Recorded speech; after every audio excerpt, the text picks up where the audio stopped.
এই আমি শোন না, বলছি আমরা একটু বিরিয়ানি খাবো, একটু টাকা দিবি? আরে আমার কাছে থেকে কি চাইছো? সব টাকাগুলো তো তুমিই নিয়ে নিয়েছো আমার কাছে থেকে। এই আমি কখন নিলাম? ওই যে সেদিন তোকে দাদা যে টাকাটা দিল ওটা দিয়ে খাই চল বিরিয়ানি। আজকে আমার তো খুব ঠান্ডা লাগছে, আমি না রান্না করতে পারছি না। চল না প্লিজ, দে না একটু।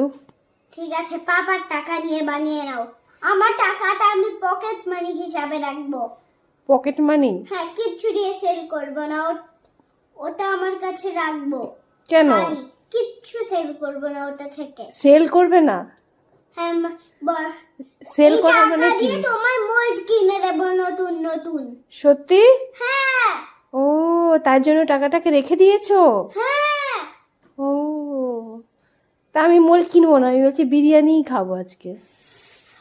ঠিক আছে, তোমার নতুন চকলেটের অর্ডার আসবে তখন কিনে দেবো। ও, তখন কিনে দেবে কি বিরিয়ানি? বিরিয়ানি না গো, মোল্ড। ও, তার মানে তুমি আমাকে বিরিয়ানি খাওয়াবে না তাই তো, তোমার হ্যাঁ, টাকা দিয়ে? খাওয়াবো, পাপা খাওয়াবে, বাট আমি না। আমি বাচ্চা তো, আমি কিভাবে নিতে পারবো? ও, তা তুমি টাকাটা দিয়ে দাও তাহলেই হবে। দেবে? এই সব টাকাগুলো তো তোমার কাছে আছে, তুমি নিজে কিনে খেয়ে নাও। যা, আমি তো তোমার টাকা দিয়ে খেতে চাইছি। তোমার দিদির টাকা নিয়ে, পাপার টাকা নিয়ে, ওগুলো দিয়ে তো কেনো। ও, দিদির টাকা পাপার টাকা এগুলো নিয়ে কিনবো? হ্যাঁ তুমি দেবে না তাই তো?